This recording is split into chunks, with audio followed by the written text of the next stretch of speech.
Marta Luna Vélez, quien es experta en Derecho Tributario y como siempre, dejándoles a ustedes una docencia en distintos temas. Y hoy le dijimos, Marta, ¿qué tal si le explicamos a las personas de esos distintos tipos de impuestos que existen, que a lo mejor usted desconoce, porque hay incluso impuestos, le llaman impuestos municipales, los impuestos sobre bienes inmuebles, etcétera. Y sobre todo uno se pregunta, ajá, pero ¿cómo se calculan esos impuestos dependiendo, por ejemplo, de los ingresos familiares? Además, vamos a hablar del riesgo que representaría si nuestro país pierde el grado de inversión, porque eso sin duda va a generar un impacto. Marta, bienvenida, como todos los martes. ¿Cómo estás? Gracias, Edna. Y precisamente hablar de impuestos en el mes en que nos acercamos a las fechas de impuestos. Sí. Mencionaste en tu introducción el impuesto de inmueble, que por cierto tiene un descuento especial si se paga en este Ajá. mes de febrero, tiene un descuento del 10% y que me obliga nada más a pagar la anualidad, pero me concede un beneficio. Obviamente, mientras más alto es el impuesto, más grande es el beneficio, porque no es lo mismo el 10% de $10 que el 10% de $1,000. Entonces, Mm. lo que nos podemos ahorrar puede ser significativo en algunos casos.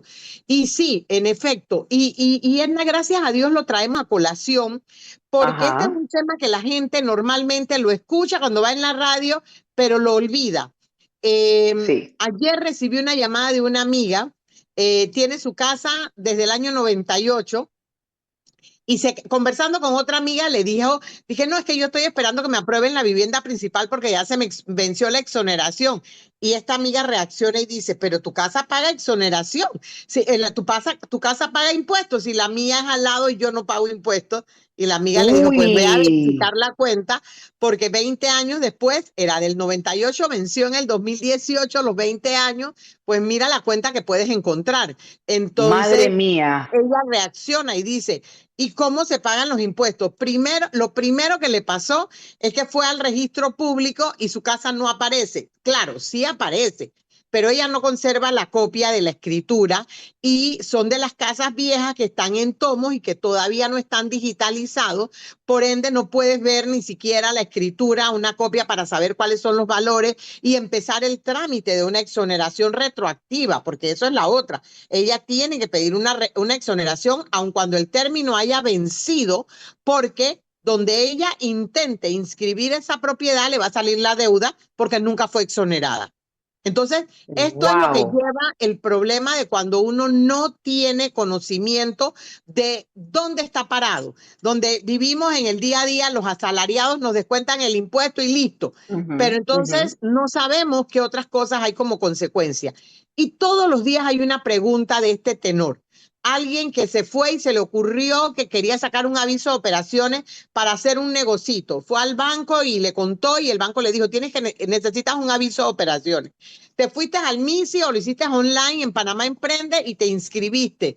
Y resulta que ese inscribirte, aunque no hayas hecho nada, ya te ponen una obligación ante el municipio de declarar, aunque sea cero, pero el haberme constituido en un aviso de operaciones me llevó a un impuesto municipal que me está obligando a declarar antes del 31 de marzo, aunque sea en cero, y que me lleva a un impuesto de rótulo. Porque si tengo un aviso de operaciones es porque tengo una actividad, así sea en mi Sí. propia casa, y pago de rótulo ya sea 2, 5, $10, y los municipios están haciendo cambios de eso y vas a sacar la placa y te encuentras con que no puedes sacarla porque no cumpliste con la obligación de hacer la declaración municipal. Y es que tú no sabías que crear el aviso de operaciones te llevaba a eso, aunque no Ujú. hayas ejercido nada. Entonces vienen cositas así sueltas como que, la empresa me dio un viático de gasolina, me lo dio de manera recurrente y yo no sabía que yo tenía que crear una declaración para ese viático recurrente extraordinario y eso me lleva a un seguro educativo. Y entonces ya entramos a ver que hay tres tipos de impuestos que acabo de mencionar sin hablar del impuesto de renta, que son el Wow. aviso de operaciones que lo paga toda persona que tiene una actividad comercial y que se inscribió en Panamá Emprende o que al realizar su declaración de renta pone ingresos por otros servicios, que tengo entonces que ver que ese ingreso por otros servicios me lleva a un aviso de operaciones, aunque no lo haya sacado vía Panamá Emprende, que es un impuesto ante la DGI, ahí no ante el municipio, pero sí ante la DGI, que tiene un costo anual mínimo de 100 balboas y que va a ser el 2% de la diferencia entre ingresos y gastos o entre ¿Cuál, mi resultado. ¿Cuáles serían esos, Martas, Hola. cuando la persona prepara, por ejemplo, su declaración Ajá. y pone o coloca esos ingresos por otros servicios que generarían ese cargo Aviso de adicional? operación. Ajá. Ese aviso de Ujú. operación, si yo no soy un profesional idóneo, Edna, que ojo, el profesional idóneo, si comete el error de no marcar que él no tiene que pagar aviso de operaciones, el sistema se lo va a generar. Es un máximo de un 2% de la utilidad. Es un aviso que sale automáticamente en el sistema cuando yo le meto ingresos adicionales a mi salario, ingresos diversos, o solamente cuando soy independiente que declaro y no pongo, no me cuido de marcar que estoy exenta. ¿Quiénes están exentos? Pues los que tienen profesiones liberales, los artesanos y los que son sociedades civiles que también están exentas. El resto de las personas, negocios, sociedades y personas naturales que hacen actividades comerciales, está obligada a pagar el aviso de operaciones. Excluyo de esa obligación Ujú. a los que tienen una propiedad que arriendan. Si yo a título personal tengo un apartamento que estoy arrendando, pues ese arrendamiento no me obliga a pagar el impuesto de aviso de operación porque no es la categoría de comercio, es una actividad civil.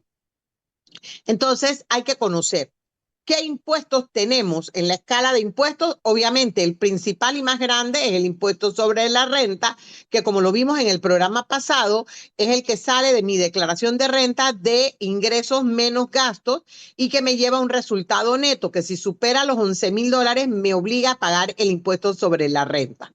El segundo impuesto que me voy a encontrar es el seguro educativo, que es una contribución a la educación del país y va igualmente de el ingreso menos los gastos. Aquí sí no puedo deducir para rebajarlo los gastos personales de salud y intereses hipotecarios. Solamente es la operación neta de ingresos menos gastos. Esa me da un resultado sobre el que pago el seguro educativo, que es 2,75%. Luego, a través de la misma declaración de renta, como te digo, está el aviso de operación, que es el resultado de mi actividad comercial menos mis gastos, mis activos menos mis pasivos, y me va a llevar a un neto mínimo de $100, máximo del 2% de lo que sea mi resultado positivo. Esos tres van con la declaración de renta y un cuarto para los jóvenes, que es el seguro social, que a veces lo Mm. olvidamos, pero que como se aprobó en la ley del 2005, los jóvenes cuando se declaran como independientes, se les genera un seguro social que va a amortizar para su jubilación, no para enfermedad, pero sí para su jubilación y que se calcula sobre la base del 55% de lo declarado después de que sobrepase los 11,000 balboas. Entonces, estas cuatro están amarradas a la información que yo le doy a la DGI en mi declaración de renta. Luego está el municipal, que está amarrado a la información que yo creé en Panamá Emprende cuando constituí mi aviso de operaciones. Y también va a la persona natural o a la sociedad de emprendimiento, la que yo haya creado en Panamá Emprende, que tenga como resultado mi número de cédula.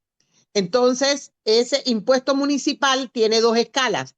El de rótulo, que es relativamente bajo, y el que va sobre la actividad misma, que va igual que en la declaración de renta, pero va sobre el neto bruto que yo facturo y que tiene una escala de actividad. Por ejemplo, los, Ujú. eh, los comerciantes de salón de belleza que están en el rango de tanto a tanto pagan 100. Los que están en el rango de tanto a tanto pagan 150. O sea, hay una escala que se maneja por acuerdo municipal que establece la categoría y el impuesto que te va a salir a pagar mensualmente. que tiene un descuento de 10% si lo pagabas en enero, pero ya enero pasó. Ok, Entonces exacto. tienes que hacer el pago mensual hasta el siguiente año para hacer tu declaración y determinarlo. Y nace de tu declaración de renta, categoría del impuesto y renta. Y hay que revisarlos porque puede que me haya inscrito en una categoría equivocada y esa categoría me ponga a pagar más impuesto del que realmente me corresponde. Entonces, esto es importante, buscar ayuda con su contador, con su abogado para determinar qué es lo correcto. Estos son de las personas y de las sociedades. Luego está el que es universal, que es el impuesto de inmueble, que recae sobre la finca de un individuo y que tiene que ver, sin importar si la finca es fundación, sociedad, sociedad de emprendimiento o qué. El dueño de la finca tiene dos valores de impuesto a pagar. Mientras la finca tiene derecho a exoneración, solo va a pagar impuesto a la tierra en calidad de o una escala si es una vivienda común o de 1% si es una vivienda dentro de un PH residencial. ¿Y qué En el pasaría caso, si esa, ajá, perdón, qué pasaría si la persona terminó de pagarle al banco el costo total de ese inmueble, pero no ha ido a registrar, no lo ha registrado al registro público, la escritura? ok, En ese escenario, ¿qué pasaría? una persona que terminó de pagar la hipoteca y no ha registrado el cambio de nombre, pues está dejando un problema a sus herederos porque el día que muera no pueden ya meter la liberación de la hipoteca sino hasta que no sale el juicio de sucesión. ¿Ok? Y por ende no pueden vender los derechos hereditarios tampoco porque la propiedad tiene un gravamen. Amén de que los bancos pueden cambiar de dueño porque hay una absorción o porque le vendí mi cartera a otro banco. Y en ese caso, ¿cómo consigo la minuta de liberación que me dieron y que yo no hice nada con ella? Porque esa es la otra. El desconocimiento nos lleva usualmente a que voy al banco o el banco me llama y me dice, usted ha cancelado su préstamo, venga a retirar la minuta de liberación, son $150. Pagamos los Ujú, $150, nos dan una hojita en blanco con un sellito abajo ujú. y la guardamos. No, Sí, señor, ese documento no se guarda. Ese documento hay que elevarlo a escritura pública, igual como usted elevó a escritura pública la compra. Y con esa escritura usted le está diciendo al registro público que ya la hipoteca no existe. Pero para meter ese papel que se llama liberación de hipoteca, tengo que tener pagisalvo de IDAN, pagisalvo de aseo y pagisalvo de inmueble. Y aquí viene la bruja. Resulta que mm, yo creía que estaba exonerada totalmente, nunca fui a verificar a la DGI, nunca yo hice la exoneración, la asumí y resulta que cuando voy a ver, la DGI me manda que vaya a Nati para que me inscriba mi nombre y mi código de ubicación y me sale la bruja de toda la deuda en esos años en que estuve hipotecada. Y tengo dos caminos. Si tengo los permisos de ocupación y de construcción, esperarme más o menos un año y someter esos permisos con un memorial para que me apliquen la exoneración retroactiva y solo me quede la deuda vigente al terreno o al terreno y las mejoras si me excedo de lo que dice la ley. O la segunda opción que tengo es pagar todo el impuesto de inmueble y bueno, sacar un pajisalvo y listo para poder inscribir la liberación. Y muchas veces este hecho ocurre y como no nos dimos cuenta, entonces cuando vamos a vender es donde sale realmente el problema. Entonces, hacemos esta tarea de docencia para llamarle la atención a la gente. No crea que porque usted paga $10 de impuestos cada año, usted está al día. Verifique su información. Vaya a la Dirección General de Ingresos, inscriba su correo electrónico y saque su NIT. El NIT de la finca no necesariamente es el de Marta Luna que declara. A veces, si la información está actualizada, yo puedo ver mi finca desde mi número de cédula, pero si la información no está actualizada, porque es una finca vieja, posiblemente ni siquiera la pueda ver si soy declarante. Entonces, tengo que asociar mi finca a mi cédula o a la cédula del dueño para poder sacar el NIT y poder ver cuánto adeuda esa finca y si los valores con los que está registrada en la DGI son los valores correctos, porque pudo haberla registrado el promotor con $60,000, pero yo la compré con 120 y estoy con un desfase que tiene que pagar impuestos o solicitar la exoneración. Y el impuesto de inmueble, con dolor en el alma, prescribe después de 10 años. O sea que cualquier impuesto que me salga a mí hoy, en el año 25, retroactivo, tiene del 19 al 25, son 5 o 6 años que el impuesto es relativamente bajo por el cambio de la ley del año 2017, pero va a tener para atrás del 19 el resto de los otros 4 años con un impuesto bien alto, Edna, porque el impuesto antes se tasaba sobre el 2,75% del valor. Hoy se tasa máximo sobre el 1% del valor. Entonces, como ves, hay un diferencial de 1,75 que en $100,000 son $1,750. Punto. No hay tutía, ¿no? Entonces, esto es un llamado a que busque asesoría si tiene dudas, revise su finca para saber que la tiene al día. Todavía está a tiempo porque va a llegar un momento en que las exoneraciones ya no se van a tramitar porque ya desde el año 2019 no hay fincas con exoneración. Entonces, cada día se aleja más el plazo para que la administración tributaria pueda ayudarme a resolver un problema que yo no resolví oportunamente. Marta, nos queda un minutito. Recordar siempre dónde pueden tener mayor claridad de estos temas que pues son sumamente importantes e interesantes y que compartes con la audiencia, por supuesto tus redes o un teléfono donde la gente pueda contactarte, obviamente, y contratarte para los servicios que a bien tenga y pues las finales recomendaciones de este tema tan importante, Marta. Y con eso concluimos. Sí, a los que tienen su contador, pídanles auxilio en estos temas, que para eso están los contadores, para auxiliarlos. Si necesita un contador o un abogado que le ayude a revisar su situación tributaria y a ver que está cumpliendo con la ley, nuestros teléfonos en la oficina son 830-5920, 830-5923. Puede con toda libertad llamar, hacer una cita, dejar su teléfono para devolverle las llamadas. Yo estoy en Facebook como Marta Luna, Marta con TH, estoy en Instagram, me puede buscar como Marlu1359, estamos para servirles. Mi celular, a veces no lo contesto por el volumen de llamadas o reuniones, pero al final de mi día devuelvo llamadas, es 6675-1998. Y una invitación a que no se duerma con estos temas porque se hacen graves cuando se acumulan. A tiempo se resuelven, hay moratorias, hay siempre soluciones, pero si lo deja acumular, resulta que ya pasó la moratoria y ya ahora es más difícil hacerle frente. Que no lo sorprenda el fisco porque usted no cumplió con sus obligaciones. Estamos a la orden y seguiremos haciendo docencia en los programas que sigan porque este tema es de interés y de importancia.